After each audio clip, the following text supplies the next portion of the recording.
여러분 안녕하세요. 지구학원 강의 4차 시를 시작하도록 하겠습니다. 강의 앞서서 먼저 여러분들에게 질문을 드리겠습니다. 자, 우리 방위를 알 수 있는, 정확히 말하면 북쪽이죠.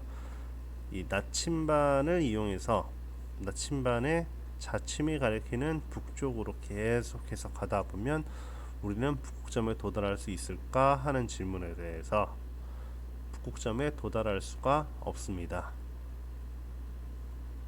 북극점이란 어디냐? 위도 90도 지역인데요. 나침반의 자침은 지구 자기장의 방향을 가리키게 되는데, 그러다 보면 지리상 북극이 아닌 그 자기장의 북극에 도달하기 때문에 북극점에는 도달할 수가 없게 됩니다. 이제 자기장과 관련해서 자, 여러분들이 알아야 되는 용어 중에 편각과 복각이 나오는데요. 편각은 먼저 아까 이야기했었던 지리상 북쪽 있죠. 거기를 진북 이렇게 이야기를 하고요. 뭐 도북 이렇게도 표현을 하긴 하는데 그냥 진북이라고 이야기를 할게요. 진북과 그다음에 나침반이 가리키는 방향, 거기가 자기 북극이죠. 자북 사이, 즉 진북과 자북 사이의 각을 편각 이렇게 이야기를 합니다. 다음에 복각이 나오는데요. 자기장의 방향이나 자침이 수평면과 이루는 각. 자, 여기 하늘색으로 그려져 있는 평행사 변형이 있죠. 이 면을 나타낸 건데요. 여기 수평면을 나타낸 거예요. 이 수평면과 그다음에 자기장의 방향은 여기 전자기력 방향이 있죠, 그렇죠? 이 방향, 요 사이에 이루는 각. 이걸 복각 이렇게 이야기를 하는데, 복각의 크기는 마이너스 90도에서 플러스 90도 사이의 값을 갖게 되고요. 자기 적도에서는 0도를 나타내게 되고, 자북극에선 플러스 90, 자남극에선 마이너스 90을 갖게 됩니다. 즉, 요 전자기력이 요 수평면 아래로 지금 나와 있지만 이 위로도 갈 수 있다는 소리죠. 그렇게 되면 자남쪽이 되겠죠. 그럼 이 편각과 복각을 왜 이야기를 하게 되었냐? 여기 고지작이 자주 나오죠. 고지작이 연구에 이용을 하게 되는데요. 고지작이란, 다시 이야기를 할게요, 여러분들께. 지질시대에 생성된 암석에 남아있는 잔류자기를 갖다가 고지작이 분석은 이제 잔류자기를 분석을 하는 거죠. 고지자기의 편각을 분석하게 되면 뭘 알 수가 있냐? 자, 지리상 북극과 어느 방향에 위치를 하고 있었는지, 어느 방향으로 향하고 있는지를 알 수 있게 되고요. 복각을 분석하게 되면, 아까 복각은 수평면에 대해서 플러스 마이너스 90을 간다 이렇게 말씀을 드렸죠.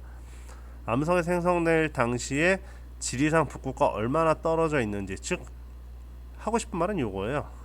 잔류자기 분석을 통해서 뭘 알 수 있냐? 생성 당시의 위도와 경도를 추정할 수 있는 그런 자료가 된다.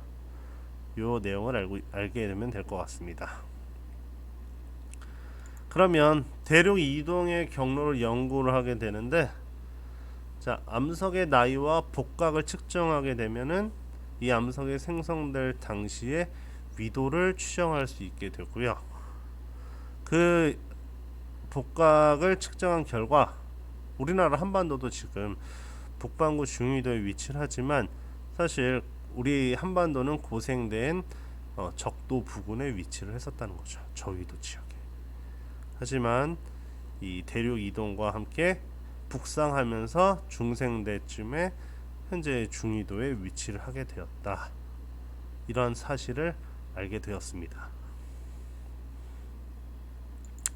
자, 대륙 분포의 변화를 보게 되면, 대륙 분포는 계속해서 변화를 해왔었고 앞으로도 변화를 하게 될 텐데요. 먼저 초대륙, 처음 들어보진 않았을 거예요. 앞에서 대륙 이동설 때도 나왔었고, 지질시대에는 여러 차례의 초대륙이 만들어졌고 다시 초대륙이 분리가 되었다를 반복을 해왔는데, 현재 같은 경우는 지금 분리가 되어 있는 그런 상태거든요. 로디니아라는 초대륙은 이 판게아, 그러니까 이 고생대보다 더 이전에 존재를 했었던 거대한 대륙이 로디니아라고 이름 붙였고요. 그 다음에 이제 2억 7천만 년 전에 형성된 판게아 초대륙이 있었고요. 지금 현재는 초대륙이 존재를 하지 않고 흩어져 있는 상태고, 다시 앞으로 시간이 더 지난다면 다시 또 초대륙이 만들어지게 될 것입니다. 자, 오늘은 강의가 좀 짧을 텐데요. 여러분들 이 과제를 내줘야 되기 때문에 좀 짧게 만들겠습니다. 이건 교과서에 있는 내용인데, 그림의 그 유럽 대륙과 북아메리카 대륙에서 측정한 약 5억 년 동안의 지자기 북극의 겉보기 이동 경로를 나타냈습니다. 19페이지라고 나와 있죠. 자, 유럽에서 측정한 경로는 녹색으로 표시가 되어 있고, 다음에 빨간색은 북아메리카 대륙에서 이동한 경로가 이렇게 있게 됩니다. 지자기 북극. 근데 대륙 이동하기 전에는 일정하죠. 자, 그러면 질문을 보게 되면 두 대륙에서 지시대 동안 지자기 북극이 이동한 경로는 어떻게 나타내는가 한번 해석을 해보고요. 다음에 두 번째, 두 대륙에서 측정된 지자기 북극의 위치가 서로 다른 까닭. 이게 좀 어려울지도 모르겠네요. 이 두 질문에 대한 탐구 활동을 실시하고 리로스쿨에 답을 달아주시면 되겠습니다. 자, 오늘 강의는 이렇게 마치겠습니다. 수고하셨습니다.